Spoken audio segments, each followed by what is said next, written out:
Hello and welcome back to all dear students. Welcome to Career Planet. So we are studying our chapter Biomolecule यानी कि जैव अणु. तो बच्चों जैव अणु की पिछली क्लास में हमने ग्लूकोज की स्ट्रक्चर को प्रूव करने के लिए केमिकल रिएक्शंस यानी कि रासायनिक अभिक्रियाओं को डिस्कस किया था कि भाई ग्लूकोज में 6 कार्बन युक्त लंबी श्रृंखला होती है. तो हमने कहा था हाँ ग्लूकोज की अभिक्रिया आप करा दीजिए HI से. तो बच्चों ग्लूकोज की अभिक्रिया जब हम HI से कराते हैं तो ग्लूकोज नॉर्मल हेक्सेन बनाते हैं. इस अभिक्रिया से सिद्ध होता है कि ग्लूकोज में 6 कार्बन युक्त सीधी श्रृंखला है.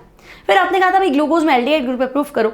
तो हमने कहा था जब ग्लूकोज की क्रिया हाइड्रोक्सिल अमीन NH2OH से कराते हैं तो ये ऑक्सिम बनाता है जिसे हम ग्लूकोक्सिम कहते हैं. सिमिलरली जब ग्लूकोज की क्रिया HCN हाइड्रोजन साइनाइड से कराते हैं तो ग्लूकोज साइनोहाइड्रीन बनाता है जिसे ग्लूकोनोनाइट्राइल भी कहते हैं.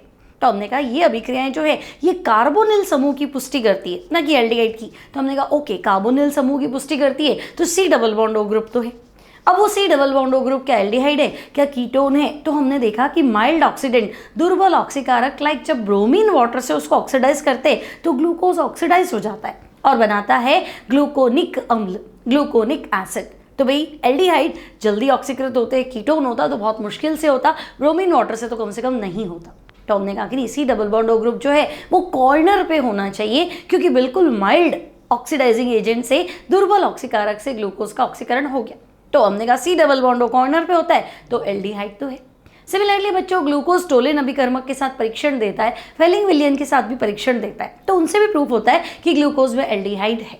देन ग्लूकोज में आखिरी जो कार्बन है उस पे 1 डिग्री अल्कोहल है. तो हमने कहा पहले प्रूफ कर देते 5 OH समूह है. तो 5 OH समूह कैसे हैं तो जब हम ग्लूकोज की अभिक्रिया एसिटिक एनहाइड्राइड से कराते हैं तो ये बनाता है पेंटा एसिटिल ग्लूकोज अथवा हम कह सकते हैं ग्लूकोज पेंटा एसिटेट. तो बच्चों 5 एसिटिक एनहाइड्राइड खर्च होते हैं 1 मोल पे 5 मोल का खर्चा है. इससे प्रूफ होता है कि ग्लूकोज में 5 OH समूह है. अब बच्चों ग्लूकोज एक स्टेबल कंपाउंड है तो 5 OH ग्रुप 5 कंटिन्यू कार्बन पे होने चाहिए. सिमिलरली जब ग्लूकोज को ऑक्सीडाइज करते हैं प्रबल ऑक्सीकारक लाइक सांद्र HNO3 से तो हमने देखा था कि ग्लूकोज हो या ग्लूकोनिक अम्ल दोनों ऑक्सीकृत होकर सेकेरिक अम्ल दे देते हैं, है ना. सेकेरिक अम्ल मतलब 6 कार्बन सीधे लिखने, टॉप वाला ग्रुप COH है, बॉटम वाला ग्रुप भी COH है और बाकी के जो 4 कार्बन हैं उन पे HOH लगाना है.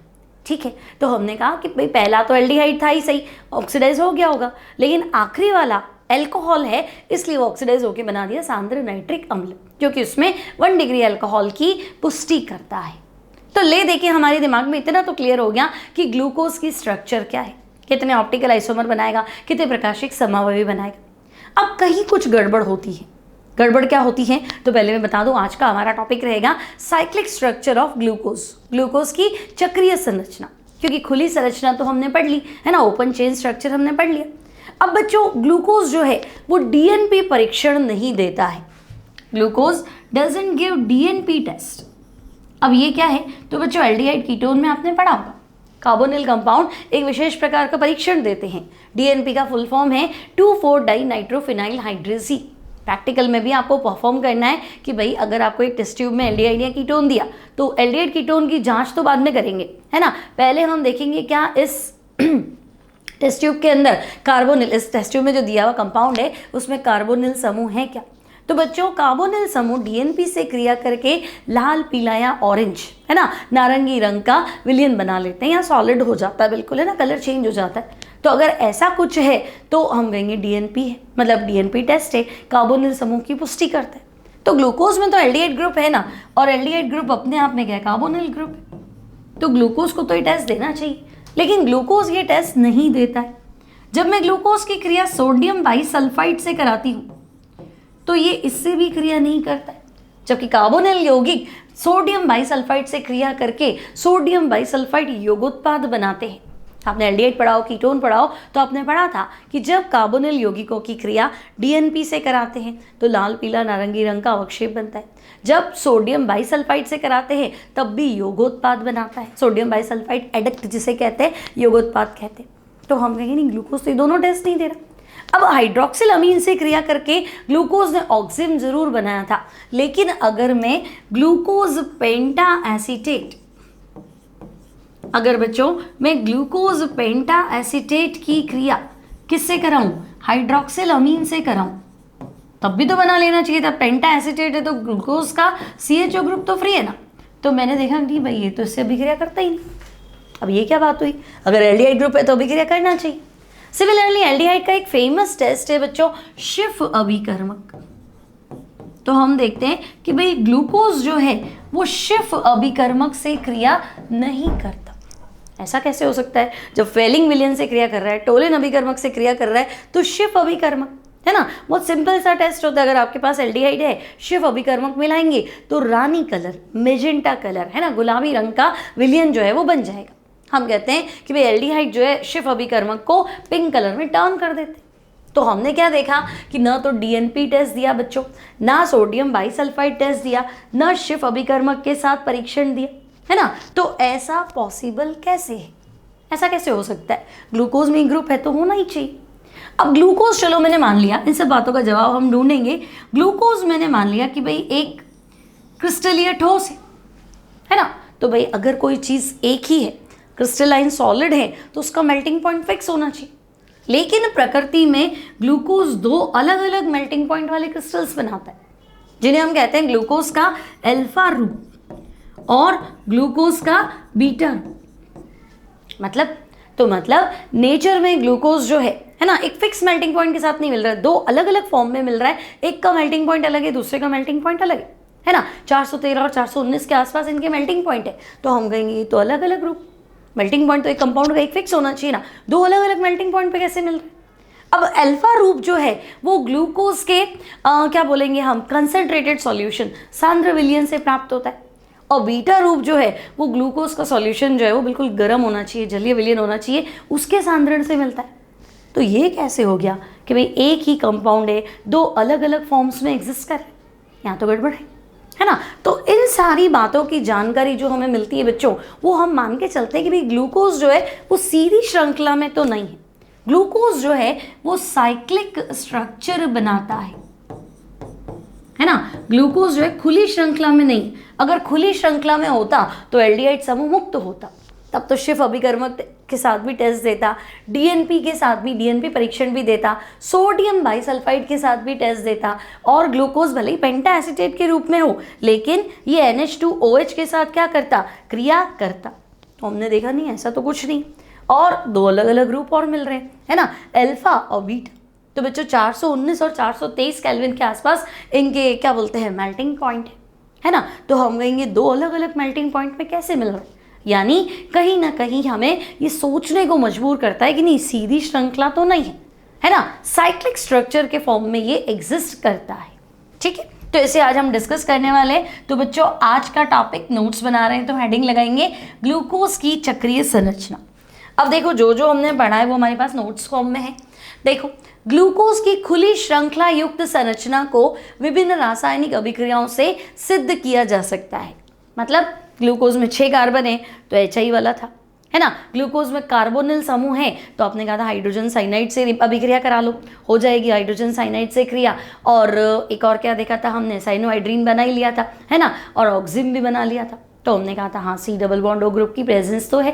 ठीक है, तो बहुत सारी रिएक्शंस थी जिससे हमने प्रूव कर दिया था कि भाई एल्डिहाइड ग्रुप भी है, 5 OH भी है, ऊपर वाला CHO है, कार्बोनिल ग्रुप है ना। लेकिन गड़बड़ कहाँ हुई, तो बच्चों कुछ तथ्य ऐसे भी हैं जो ओपन स्ट्रक्चर, खुली संरचना से सिद्ध नहीं होते। कौन से, तो पहला देखो ग्लूकोज में एल्डिहाइड ग्रुप है लेकिन फिर भी ये DNP टेस्ट नहीं देता। DNP का फुल फॉर्म क्या है, डाई नाइट्रोफेनिल हाइड्रेसी।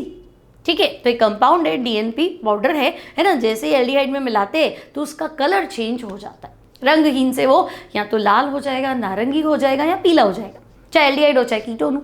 तो हमने देखा नहीं ग्लूकोज तो नहीं दे रहा। सेकंड, तो बच्चों शिफ अभिकर्मक से क्रिया नहीं कर रहा, जबकि सारे एल्डिहाइड में शिफ अभिकर्मक जैसे ही मिलाते हैं तो कलर चेंज हो जाता है, पिंक कलर हो जाता है।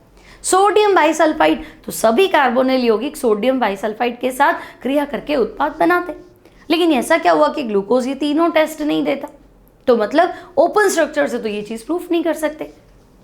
फिर तो नेक्स्ट देखो बच्चों, ग्लूकोज पेंटा एसीटेट हाइड्रोक्सिल अमीन यानी कि NH2OH से क्रिया नहीं करता, जबकि ग्लूकोज तो करता है ऑक्सिजन बनाता है तो उसको भी रिएक्ट करना चाहिए, लेकिन ये रिएक्ट नहीं करता। इसका मतलब कहीं ना कहीं ऐसा लग रहा है कि एल्डिहाइड ग्रुप नहीं है। तो एल्डिहाइड ग्रुप नहीं है तो कहाँ गया भाई, हमने तो प्रूफ कर रखा था एल्डिहाइड है। सिमिलरली ग्लूकोज 2 भिन्न भिन्न क्रिस्टलीय रूपों में पाया जाता है जिन्हें अल्फा और बीटा कहते हैं। अब बच्चों अल्फा का गलनांक तो 419 मिलेगा किससे, तो हम कहेंगे ग्लूकोज के सांद्र विलयन से 303 केल्विन ताप पर क्रिस्टलीकरण द्वारा प्राप्त होगा। और बीटा रूप जो है बच्चों, इसका गलनांक याद रखना है 423। ये ग्लूकोज के संतृप्त विलयन और गर्म विलयन से 371 केल्विन ताप पर गर्म करने पर प्राप्त होता है। तो देखो पहले का मेल्टिंग पॉइंट भी कम है और कम टेम्परेचर पे क्रिस्टलाइजेशन से मिल गया। दूसरे का मेल्टिंग पॉइंट भी ज़्यादा है और हाई टेम्परेचर है ना, 300 तो 371 ज़्यादा है, तो 371 पे ये क्रिस्टलाइजेशन से प्राप्त हो। तो वैज्ञानिक टोलेन को ऐसा लगा कि भाई अगर इसमें फ्री एल्डिहाइड ग्रुप रहा तो फिर ये सारी बातें प्रूफ नहीं होंगी। कहीं ना कहीं कुछ ऐसा हो रहा है कि इसका जो मुक्त एल्डिहाइड समूह है ना, ये किसी के साथ बंध बना रहा, ठीक है, साइक्लिक स्ट्रक्चर बना रहा है जिसमें इसका एल्डिहाइड ग्रुप जो है वो गायब हो रहा है, वो फ्री नहीं। फ्री होता तो ये सारे टेस्ट आते, ठीक है। तो बच्चों ग्लूकोज की खुली संरचना द्वारा बिंदु 1 और बिंदु 2, बिंदु 1 क्या है, डीएनपी परीक्षण नहीं आएगा, शिव अभिकर्मक से साथ क्रिया नहीं होगी, सोडियम बाइसल्फाइड टेस्ट नहीं देगा। बिंदु 2 क्या है, ग्लूकोज पेंटा एसिटेट हाइड्रोक्सिल अमीन से क्रिया नहीं करता। तो हम ये सारी बातें ग्लूकोज की खुली संरचना से तो नहीं समझा सकते। फिर वैज्ञानिक टोलेन ने उपरोक्त बातों को ध्यान में रखते हुए ग्लूकोज की साइक्लिक स्ट्रक्चर को प्रपोज किया जिसे हम हेमी एसिटल स्ट्रक्चर कहते हैं। अब ये क्या नई चीज़ है, हेमी एसिटल संरचना क्या है, तो बच्चों यह एक 6 सदस्य 6 मेंबर्ड रिंग स्ट्रक्चर है जिसमें C5 कार्बन पर उपस्थित OH समूह और एल्डिहाइड के मध्य अंतर क्रिया द्वारा चक्रीय संरचना बनती है। अब ये क्या कहना चाह रहा है, तो देखो भाई ग्लूकोज का स्ट्रक्चर तो तुम्हें आता ही है। पहले हम क्या करते हैं, एक एल्डिहाइड, ग्लूकोज में एल्डिहाइड ग्रुप है ना, तो हम हेमी एसिटल पढ़ना चाह रहे हैं वैसे भी, तो हम हेमी एसिटल होता क्या है पहले उसकी जानकारी ले लेते। तो देखो कार्बोनिल समूह, तो मैंने कहा बच्चों C डबल बॉन्ड, अब तुम कह रहे हो नहीं कार्बोनिल में एल्डिहाइड है यानी यहाँ पे H है, ठीक है। तो कार्बोनिल समूह में अगर यहाँ H है तो एल्डिहाइड और कीटोन है तो दोनों जगह R लिख देना, ओके। तो बच्चों जब कार्बोनिल समूह की क्रिया हम कराते हैं अल्कोहल से, ठीक है, HCl की प्रेजेंस में, है ना, तो होता क्या है, तो हम कहेंगे देखो C डबल बॉन्ड हो तो O पे टूटता है, O नेगेटिव है, कार्बन पॉजिटिव है। अल्कोहल में ये H वाला हिस्सा पॉजिटिव है, ये O नेगेटिव है। तो इनमें आपस में अंतर क्रिया के द्वारा बनेगा क्या, तो हम कहेंगे देखो O के साथ तो H आ जाएगा, यहाँ OR आ जाएगा, ठीक है। अब ये जो स्ट्रक्चर बना है, अगर यहाँ एल्डिहाइड है तो यहाँ हेमी एसिटल लिख देना, ठीक है, और अगर कीटोन है तो हेमी कीटल लिख देना। लाइक जब हम फ्रक्टोज में डिस्कस करेंगे तो हम हेमी एसिटिल संरचना नहीं बोलेंगे क्योंकि फ्रक्टोज में तो क्रियात्मक समूह कीटोन है, तो तुम हेमी कीटेल बोल देना। फिलहाल यहाँ एल्डिहाइड है तो ये हेमी एसिटिल संरचना है, ठीक है। तो बच्चों कार्बोनिल यौगिक की क्रिया जब हम अल्कोहल से कराते हैं तो अल्कोहल है ना प्रोटॉन ट्रांसफर कर रहा है इसको, ठीक है, और OR अटैक कर रहा है कार्बन पे और इस तरह की संरचना बनती है, ओके। इस संरचना को क्या कहते हैं, तो हम कह रहे हैं हेमी एसिटिल संरचना। अब सिमिलरली हमने बहुत कुछ देखा तो हमें लगा कि भाई ग्लूकोज जो है उसमें CHO ग्रुप कहीं ना कहीं हमें लग रहा है कि वो गायब है, कुछ टेस्ट नहीं दे पा रहा है ना, तो अब वो क्या कर सकता है, तो वो साइक्लिक स्ट्रक्चर बना सकता है क्योंकि तुम्हारे पास एल्डिहाइड ग्रुप है, अल्कोहल तो तुम्हारे पास 5 है, OH ग्रुप तो तुम्हारे पास कितने 5 है ना, तो कहीं ना कहीं ग्लूकोज जो है उसका एल्डिहाइड ग्रुप बिजी हो रहा है, कहीं ना कहीं वो रिंग बना के शायद कुछ इसी और में कन्वर्ट हो रहा है। तो ग्लूकोज की चक्रीय संरचना द्वारा इसमें CHO समूह की अनुपस्थिति तथा ग्लूकोज के 2 क्रिस्टलीय रूपों अल्फा और बीटा की उपस्थिति को बताया जा सकता है। कैसे एक्सप्लेन कर सकते हैं,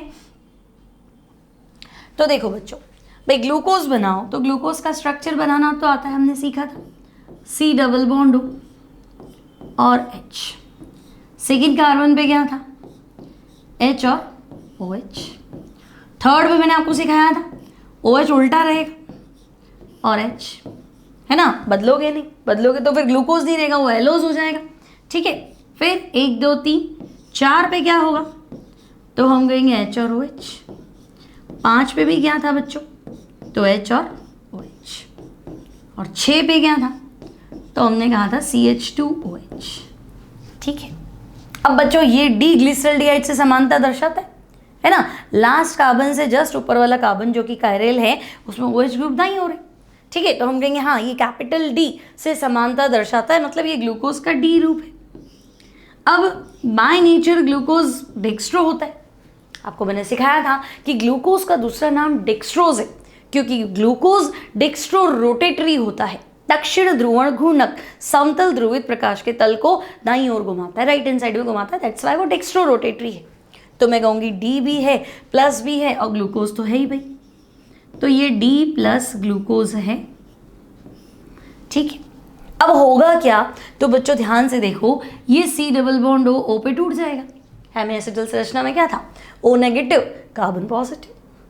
अब अगर ये O नेगेटिव है तो ये सेकंड लास्ट कार्बन जो है बच्चों, ये अपना हाइड्रोजन इधर शिफ्ट कर देगा, तो O नेगेटिव को प्रोटॉन ट्रांसफर हो गया, तो क्या बना OH। ठीक है, तो मैं कुछ ऐसा बना लेती हूँ, ये हो गया OH, है ना, और ये H, ये C1 हो गया। C2 पे हो जाएगा बच्चों H और OH। C3 पे क्या होगा, तो हम कहेंगे OH और H। C4 पे H और OH। C5 पे तो फिलहाल H लिख रही हूँ, और CH2OH। अब बच्चों इस कार्बन की एक संयोजकता खाली हो गई, इस कार्बन के पास खाली ऑक्सीजन है, तो ये दोनों ऑक्सीजन के थ्रू जुड़ जाएंगे।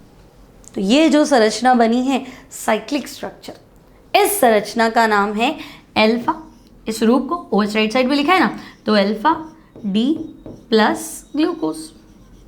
तो भाई D प्लस ग्लूकोज तो ऑलरेडी था, OH राइट साइड में है, दैट्स वाई हम लिखेंगे अल्फा फॉर्म है। So this is alpha D plus glucose. अब अगर मैं इस C1 कार्बन को देखो, C1 कार्बन है ना, पहले किरेल नहीं था, है ना, कायरेल कार्बन में क्या होती है, 4 संयोजकता चाहिए, आपका तो sp2 संकरित कार्बन है, तो पहले तो कायरेल नहीं था, अब कायरेल है ना। अब 4 संयोजकता हो गई, देखो एक तरफ H, एक तरफ OH, एक तरफ ये ऑक्सीजन, और एक तरफ इतनी लंबी श्रृंखला, तो हम कहेंगे यहाँ 4 वैलेंसी, अब ये कायरेल है। तो बच्चे C1 कार्बन का H और OH पलट दो, तो अल्फा रूप किस में बदल जाएगा, बीटा। अब आपको लगेगा ऐसा किया ही क्यों, C1 को ही क्यों बदला, तो रीज़न हम पढ़ रहे हैं। एक बार आप C1 कार्बन का क्या करेंगे, ओरिएंटेशन चेंज कर देंगे, H और OH की पोजीशन चेंज कर देंगे, तो C1 C2 C3, C4 पे क्या हो गया H और OH, C5 पे H, और बच्चों ये ऑक्सीजन C1 से कनेक्ट हो जाएगा, और लास्ट वाला हो जाएगा CH2OH। अब अगर वो रूप अल्फा है तो ये रूप है बच्चों beta, this is beta D plus glucose. तो ठीक है भाई, एक ग्रुप अल्फा था, एक ग्रुप बीटा था, और बीच में ये ग्लूकोज तो है ही, ये D प्लस ग्लूकोज है, वो अल्फा D प्लस ग्लूकोज है, और ये बीटा D प्लस ग्लूकोज। अब आपको लगेगा आपने C1 को ही क्यों कन्वर्ट किया, तो बच्चों C1 कार्बन जो है वो कार्बन जो साइक्लिक स्ट्रक्चर बनने के बाद में किरेल हो जाता है, पहले किरेल नहीं था। After the formation of cyclic structure, चक्रीय संरचना बनने के बाद में जो किरेल हो जाता है उस कार्बन को किरेल कार्बन, उस कार्बन को एनोमेरिक कार्बन कहते हैं। ठीक है, एक बार नाम भी याद रख लेंगे, हाँ भाई जो पहले किरेल नहीं था अब किरेल बन गया, उसका नाम है एनोमेरिक कार्बन। अब एनोमेरिक कार्बन में H OH बिल्कुल इस तरह से रखा है आपने, तब अल्फा रूप है ना, सारा मैच कर रखा है, और पलट दिया तो बीटा रूप है। ठीक है, और ग्लूकोज प्रकृति में 2 रूप में मिलता है भाई, अभी तो पढ़ा था, अल्फा रूप 419 गलनांक था, और बीटा रूप तो आई थिंक 423 केल्विन गलनांक था, है ना, तो 2 अलग अलग रूप में मिल रहा है, तो होने भी तो चाहिए ये। अब तुम्हें लगेगा कि नहीं आपने ऐसा किया ही क्यों, तो देखो अब भी मैंने आपको जब हेमी एसिटल स्ट्रक्चर बनना सिखाया था, है ना, तो मैंने तुम्हें क्या कहा था, ये देखो C डबल बॉन्ड O में कार्बन sp2 संकरित होता है क्या, C डबल बॉन्ड में कार्बन का संकरण क्या होता है sp2, और बच्चों sp2 जो ज्योमेट्री होती है ना वो हमेशा समतलीय होती है, त्रिकोणीय समतलीय है, लेकिन sp2 हमेशा प्लेनर है, sp2 ज्यामिति कैसी होती है? प्लेनर होती है, समतलीय होती है। अब समतलीय ज्यामिति में क्या होता है बच्चों?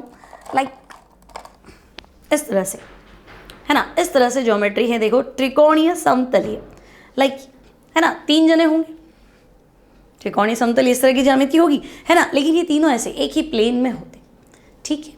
अब डिपेंड करता है ना कि ये रिंग जो है वो इस तरह से ऊपर से बना रहा है या रिंग जो है वो नीचे से बना रहा है।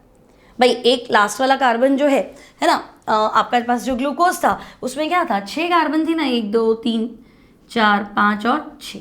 तो ये वाला कार्बन तो अपना प्रोटॉन क्या करता है, इसके ऑक्सीजन को ट्रांसफर कर देता है, ठीक है। तो ट्रांसफर तो करता है इसके ऑक्सीजन को, लेकिन क्या वो तल के ऊपर से करता है, तो रिंग नीचे से बन जाएगी। और क्या वो तल के नीचे से प्रोटॉन ट्रांसफर कर रहा है, तो रिंग ऊपर से बन जाएगी, है ना। और आफ्टर ऑल है तो कीरेल, और नया कायरेल बनाया है तुमने, तो एक डेक्स्ट्रो एक लेवी, 2 रूप तो बनाएगा ही सही, ठीक है। तो हम कहेंगे भाई प्रोटॉन का ट्रांसफर ऊपर से हुआ, तो मान लो अल्फा बन गया, है ना, क्योंकि रिंग तो नीचे से बननी। और अगर प्रोटॉन ट्रांसफर नीचे से हुआ तो आप कैटायन था ना आपका, ठीक है, तो हम कहेंगे कि भाई इस वजह से ये 2 रूप बनाता है। एक रूप होता है बच्चों अल्फा और दूसरा रूप होता है बीटा। तो आपको ध्यान रखना है कि भाई ओके, है ना, क्योंकि बोर्ड पे तो आपको ऐसा लग रहा है कि रिंग तो ऐसे, फिर मैंने उधर से नहीं बनाई तो उससे कोई फर्क नहीं पड़ेगा। आपने OH को लेफ्ट और राइट में चेंज कर दिया तो वो क्लियर हो गया कि रिंग तल के ऊपर से आ रही है या तल के नीचे से आ रही है, ठीक है। तो हम कहेंगे ओके।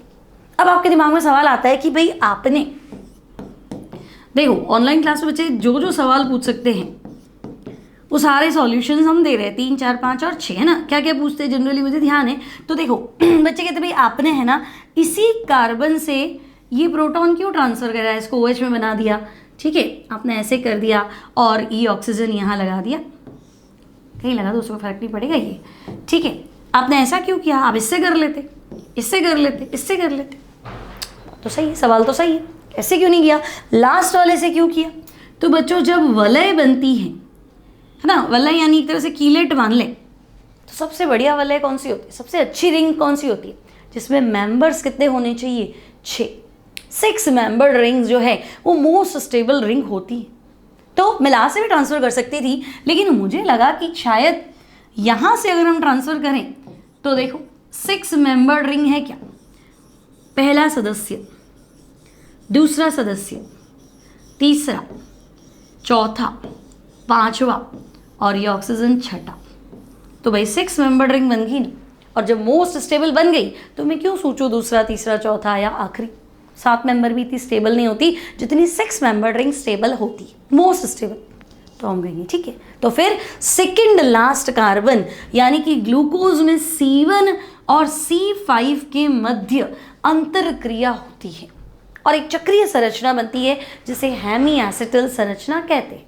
और कोई अगर फिशर प्रक्षेपण बनाओ तब भी वही बनाना है, चाहे फिशर प्रोजेक्शन बोले, चाहे साइक्लिक स्ट्रक्चर बोले, चाहे हेमी एसिटल संरचना बोले, सब में तुम्हारा आंसर यही रहेगा, ठीक है। अब वापस से स्टडी करते हैं। देखो शुरू से समस्या क्या आई, तो हम कहेंगे भाई ग्लूकोज की सीधी चेन वाली स्ट्रक्चर को तो हमने बड़े अच्छे से एंजॉय करते हुए पढ़ा था। भाई देखो HI से क्रिया कर रहा है, 6 कार्बन है, साइनोहाइड्रीन बना रहा है, ऑक्सिम बना रहा है, कार्बोनिल ग्रुप है, दुर्बल ऑक्सीकारक ब्रोमीन वाटर से ऑक्सीडाइज हो रहा है, एल्डिहाइड ग्रुप है, ग्लूकोज पेंटा एसीटेट बना रहा है, 5 OH ग्रुप है, प्रबल ऑक्सीकारक से भी ऑक्सीडाइज हो रहा है। इसका मतलब आखिरी वाला कार्बन प्राइमरी अल्कोहल है, 1 डिग्री अल्कोहल। तो ये तो हमने बड़ी शान से एक्सप्लेन किया। फिर हो गया अच्छा बताओ DNP टेस्ट नहीं दे रहा है भाई, शिफ अभिकर्मक के साथ क्रिया नहीं कर रहा है, सोडियम बाइसल्फाइड के साथ भी क्रिया नहीं कर रहा है, और आपका ग्लूकोज पेंटा एसीटेट जो है वो हाइड्रोक्सिलअमीन से क्रिया नहीं कर रहा, वो क्यों नहीं ऑक्सिम बना रहा। और सब छोड़ दो तो ग्लूकोज अगर एक कंपाउंड है तो मेल्टिंग पॉइंट 1 होना चाहिए। नेचर में 2 ग्लूकोज मिल रहे हैं, मेल्टिंग पॉइंट 2 है ना। एक का मेल्टिंग पॉइंट अल्फा का 419 और बीटा का 423, ये थोड़ा याद रख लेना, ठीक है। तो अल्फा और बीटा, और उनका प्रिपरेशन का मेथड भी अलग है। एक सांद्र विलयन से बन रहा है, एक गर्म और संतृप्त विलयन से बन रहा है ना। एक कम टेम्परेचर पे बन रहा है जिसका मेल्टिंग पॉइंट कम है, और जिसका मेल्टिंग पॉइंट ज़्यादा है वो 371 है ना, 371 केल्विन पे बन रहा है। तो इन सब बातों के जवाब कौन देगा। तो प्रॉब्लम्स तो आपको समझ में आ गई कि खुली संरचनाओं से हम कुछ बातें प्रूफ नहीं कर सकते। लाइक हमने पढ़ लिया शिफ अभिकर्मक, सोडियम बाइसल्फाइड, DNP टेस्ट, और तो ग्लूकोज पेंटा एसीटेट ऑक्सिम नहीं बना रहा है, दो नेचर में दो फॉर्म में मिल रहा है। अल्फा मेल्टिंग पॉइंट 419 सांद्र विलयन से 303 केल्विन ताप पर क्रिस्टलाइजेशन से, बीटा मेल्टिंग पॉइंट 423 केल्विन और गर्म और संतृप्त विलयन के क्रिस्टलाइजेशन से।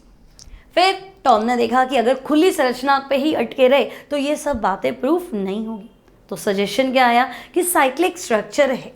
अब उस साइक्लिक स्ट्रक्चर वलय संरचना कितने मेंबर बनाएंगे रिंग में? 6। क्यों बनाएंगे? क्योंकि मोस्ट स्टेबल 6 वाली है। ठीक है, इसमें C5 पे उपस्थित OH, अब इस लाइन का मतलब समझ में आ गया ना, C5 पे उपस्थित OH और एल्डिहाइड समूह के मध्य अंतर क्रिया द्वारा चक्रीय संरचना बनती है, साइक्लिक स्ट्रक्चर बनती है। कैसे? तो हमने ये साइक्लिक स्ट्रक्चर बनाई। देखो, ये ग्लूकोज का एल्डिहाइड ग्रुप C1 और 5वां कार्बन C5 है ना, ये अपना प्रोटॉन इधर ट्रांसफर करेगा, ये OH हो जाएगा, कार्बन की वैलेंसी फ्री होगी, तो इसको हम ऑक्सीजन के थ्रू C5 से कनेक्ट करेंगे। चक्रीय संरचना बनने के बाद में C1 कार्बन भी किरेल हो जाता है, तो वो कार्बन जो चक्रीय संरचना बनने के बाद में किरेल हो, है ना, और जिसके लेफ्ट और राइट चेंज करने पे 2 क्रिस्टलाइन फॉर्म बनते हैं, एक अल्फा और पलट 2 विन्यास, तो क्या बनेगा? बीटा। तो हम कहेंगे इस कार्बन को हम कहते हैं एनोमेरिक कार्बन। और बच्चों, अल्फा रूप और बीटा रूप क्या है? एनोमर्स, है ना। ग्लूकोज के एनोमर्स बनाओ तो एक अल्फा बना दो, एक बीटा बना दो। अब ये कह रहा है कि भाई ये सब के सब है ना इक्विलिब्रियम में, साम्य अवस्था में है।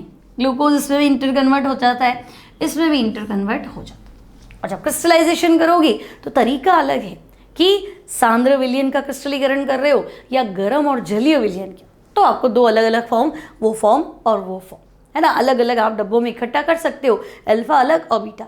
और अलग अलग डब्बों में इकट्ठा करते ही नहीं, जैसे संरूपण समावेता पढ़ा होगा, है ना, नौका है, कुर्सी है, तो ठीक है वो पढ़ने के लिए है, लेकिन अलग अलग हम उनको सेपरेट नहीं कर सकते, है ना, बहुत जल्दी जल्दी ट्रांसफर होते हैं, एनर्जी डिफरेंस इतना होता नहीं। ठीक है, तो हम कहेंगे नहीं, इनमें तो काफ़ी एनर्जी डिफरेंस रहेगा। ठीक है, तो ये अलग अलग हो भी जाते हैं।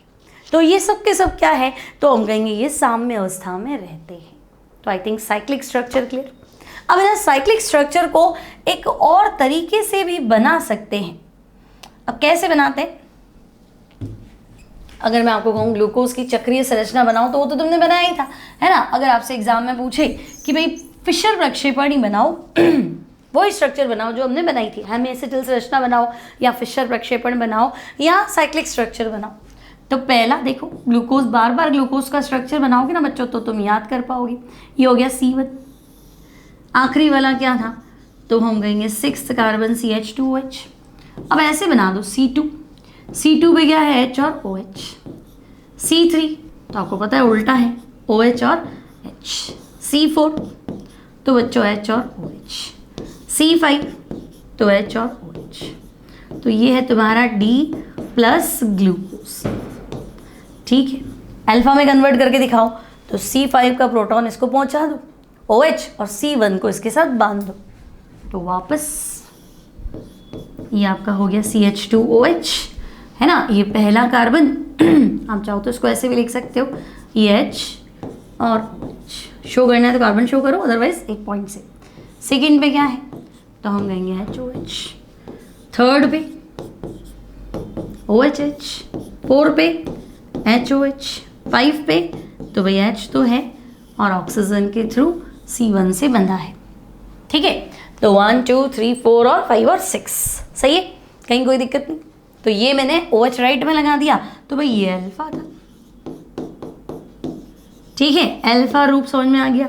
D क्योंकि ये D ग्लिसरल्डिहाइड से मैच करता है, प्लस तो प्रकृति में जो भी ग्लूकोज है वो डिक्स्ट्रो रोटेटरी है, समतल ध्रुवित प्रकाश को दाईं ओर घुमाता है, तो मुझे प्लस लिखना ही है, तो प्रैक्टिकल फिनोमिनन है। ठीक है, अब मैं कहूँ बीटा, तो बच्चों सेम बना दो भाई, कहाँ दिक्कत। यहाँ तुम बना दो CH2OH। ठीक है, ये आपका फर्स्ट कार्बन है, यहाँ ओरिएंटेशन बदल दो बस, C1 को ही तो बदलना है। C2 अगेन रहेगा बच्चों H और OH।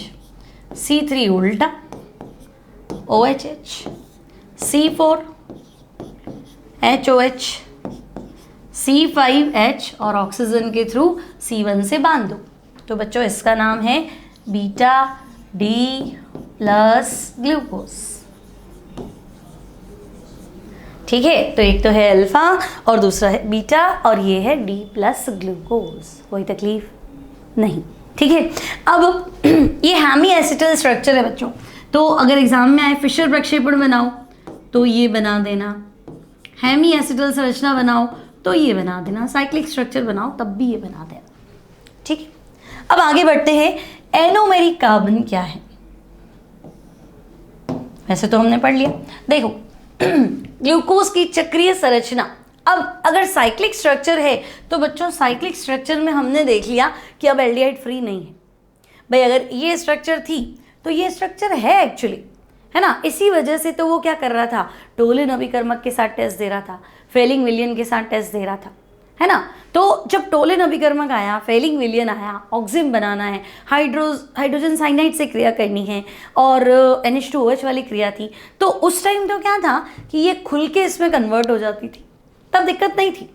लेकिन जब शिव अभिकर्मक आया, DNP आया, सोडियम बाइसल्फाइड आया, तब ये इसमें बदल जाती और खुलती नहीं। तो खुल गई तो एल्डिहाइड फ्री है, आपके टेस्ट दे देगा, और नहीं खुली तो फिर अब इसमें एल्डिहाइड का है।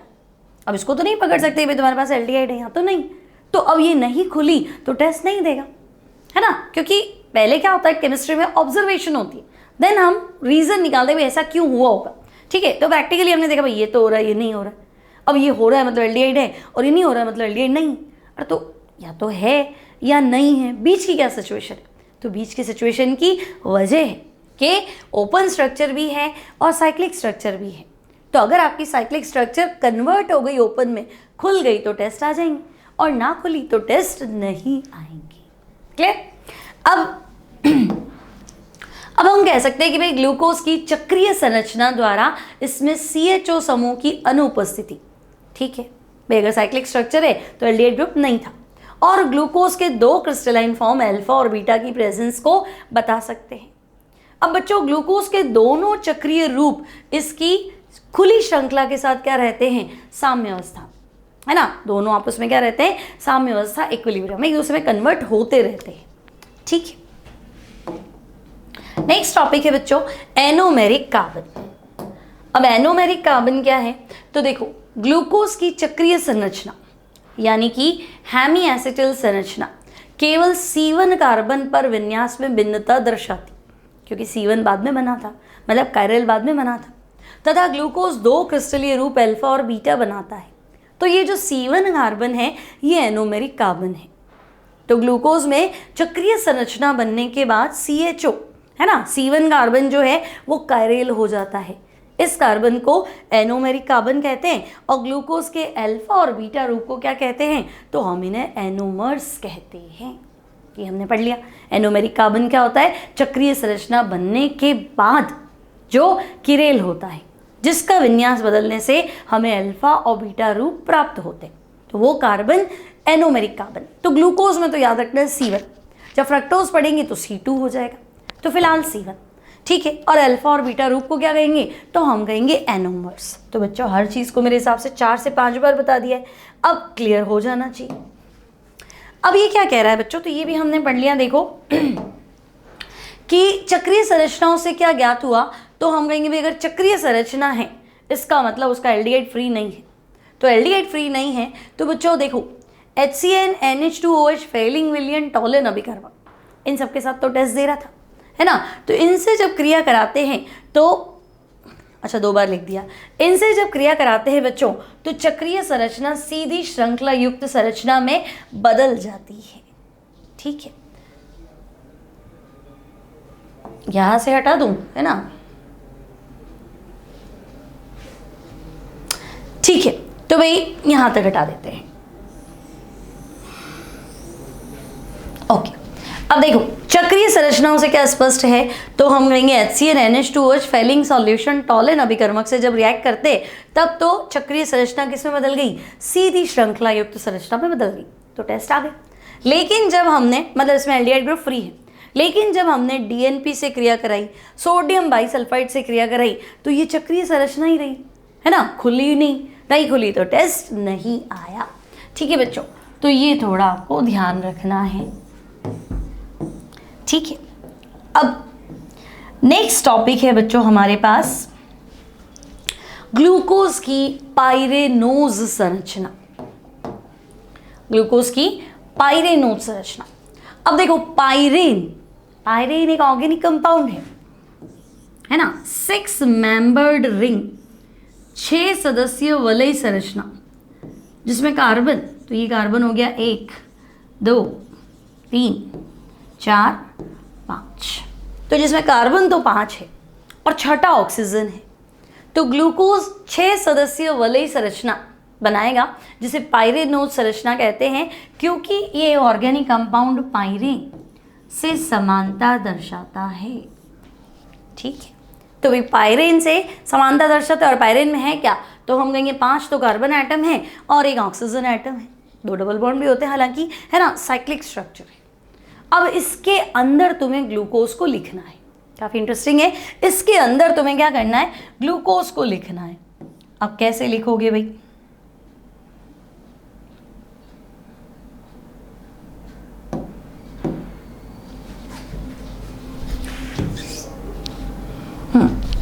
अब हो गई गड़बड़। चलो तो बच्चों इसके अंदर आपको क्या करना है, ग्लूकोज को लिखना है। तो बनाते हैं हम इसके अंदर ग्लूकोज, कैसे लिखेंगे। तो देखो एक्चुअली में ग्लूकोज का स्ट्रक्चर क्या था, तो हमने कहा था C1 था, साइक्लिक स्ट्रक्चर बनाना है ना, तो C1 पे हमने कहा H और OH। फिर बच्चों C2 तो H और OH, C3 तो हमने देखा OH और H, C4 HOH, C5 तो H और ये चला जाएगा इधर, और नेक्स्ट क्या था CH2OH। ठीक है, तो भाई ये तो अल्फा रूप है ना, और इसको बदल दोगे तो बीटा हो जाएगा। ठीक है, अब मैं तुम्हें कह रही हूँ कि नहीं, इसको इसके अंदर लिखना है। देखो पाइरेन इसके अंदर लिखना है, 6 कार्बन और 5 कार्बन और 1 ऑक्सीजन, 6 मेंबर्ड रिंग स्ट्रक्चर के अंदर आपको इसको लिखना है। ठीक है, तो नंबर लगा लेते हैं भाई, ये C1 है, ये C2 है, ये C3 है, C4 है, C5 है और C6 है। अब ध्यान से देखो, ऑक्सीजन किसके बीच में है बच्चों, तो हम कहेंगे C1, और किसके बीच में है ऑक्सीजन, C5। ठीक है ना, थोड़ा बोर्ड चेंज कर देते हैं, चलो ठीक है। ऑक्सीजन किसके बीच में, तो हम कहेंगे C1 है और C5 है। तो बच्चों ये रहा ऑक्सीजन किसके बीच में, तो ये होना चाहिए C1, ये होना चाहिए C5, है ना। ऑक्सीजन किसके बीच में, C1 और C5, तो हमने बना दिया, एक C1 बना दो, एक C5 बना दो। अब ये जो लेफ्ट पार्ट है, ये लेफ्ट साइड है, इसको रखना है अप, और ये राइट साइड है, इसको रखना है डाउन। समझ में आया। पहले तो पाइरेन स्ट्रक्चर, पाइरेन का बेसिक ढांचा बना दो, इसके अंदर मुझे ग्लूकोज लिखना है। तो एक ऑक्सीजन जहाँ पे भी लिखोगे तो ऑक्सीजन कहाँ थी, ये रही, C1 और C5 है, तो ऑक्सीजन जिसके बीच में है तो C1 बना दो, C5 बना दो। अब लेफ्ट साइड हमेशा अप रखनी है, राइट साइड डाउन रखनी है। ठीक है, तो मैंने कहा ये C1 हो गया, C2 हो गया, C3 हो गया, C4 हो गया, C5, और छठा कार्बन हमेशा ऊपर रखना है, चाहे ग्लूकोज हो फ्रक्टोज हो, सब में 6th कार्बन हमेशा अप रखना है, तो कभी नहीं बोलोगे। ठीक है, अब लेफ्ट अप राइट डाउन, इसको ऊपर लिखो, तो H और OH है ना, तो हम कहेंगे ये लो भाई H और OH। C2 पे क्या है, H और OH है, तो ये H OH। C3 उल्टा होता है ना, OH और H, तो ये OH और ये H। C4 पे क्या है, H और OH, तो H और OH। अब C5, आपको मैंने कहा था लेफ्ट अप रखना, लेकिन अब पे जगह ही नहीं है, छठा कार्बन ऊपर रहता है, तो अब तुम्हारे पास जगह ही नहीं है, तो ये H। ठीक है, क्लियर, समझ में आ गया। तो ये जो हमने बनाया ना बच्चों, ये है अल्फा डी प्लस ग्लूकोज। ठीक है भाई, है ना। वापस बता दूं एक बार, अल्फा डी प्लस ग्लूकोज कैसे बनाएंगे आप। तो देखो थोड़ा सा बच्चों है ना, कलर शायद तुम्हारे कैमरे में ठीक नहीं आएगा, तो उसको स्लाइड पे बना लेते हैं।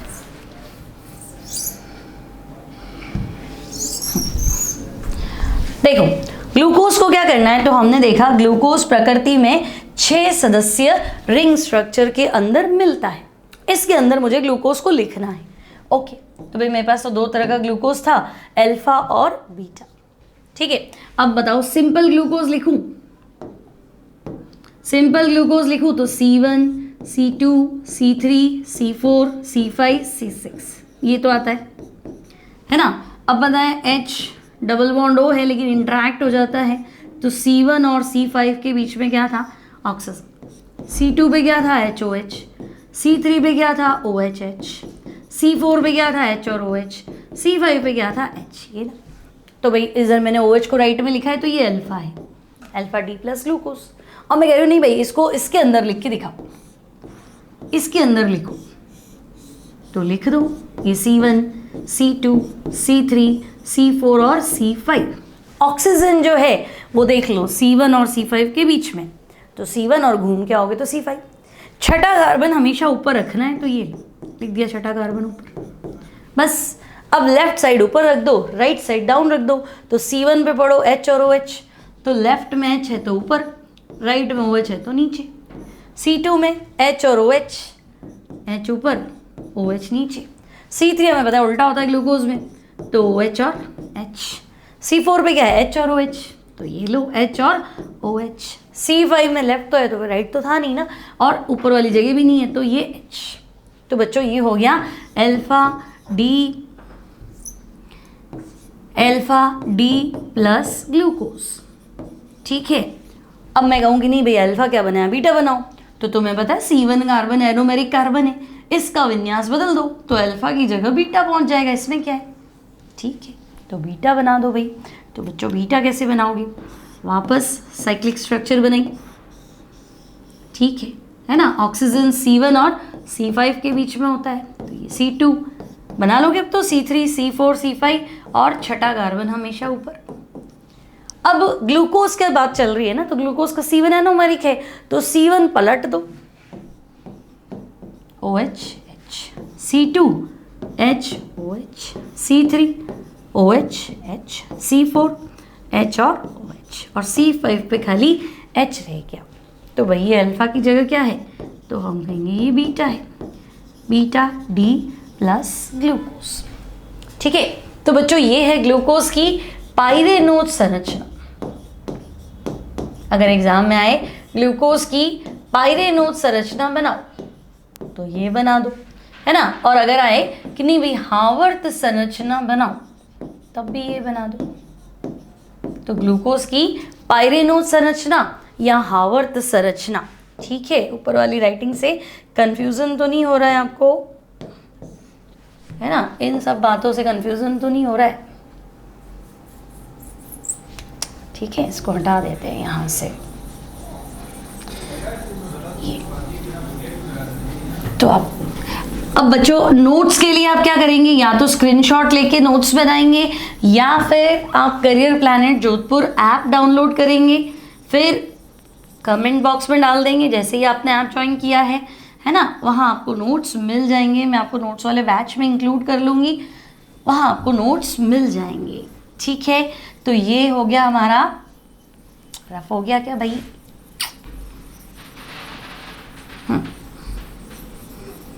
ठीक है। तो ये हो गया हमारा क्या, ग्लूकोज का पाइरेनोज स्ट्रक्चर, या फिर हम कह सकते हैं हावर्त स्ट्रक्चर। तो आज हमने डिस्कस किया ग्लूकोज की cyclic structure, cyclic structure of glucose, है ना। खुली संरचना से कुछ बातें प्रूफ नहीं हो रही थी तो उसको हमने एक्सप्लेन किया साइक्लिक स्ट्रक्चर, जिसे हम हेमी एसिटल संरचना भी कहते हैं। फिर हेमी एसिटल संरचना को हम 6 सदस्य वलय संरचना में भी लिखते हैं, उसे हम कहते हैं पाइरेनोज संरचना। तो एग्जाम में आए पाइरेनोज संरचना या हावर्त संरचना तो आपको 6 मेंबर्ड रिंग में बनाना है, और अगर आए फिशर प्रोजेक्शन, है ना, या हेमी एसिटल संरचना तो स्ट्रेट चेन वाली स्ट्रक्चर आपको बनानी है। तो मिलते हैं अगली क्लास में जहां हम डिस्कस करेंगे ग्लूकोज के आगे fructose. Till then take care and good bye.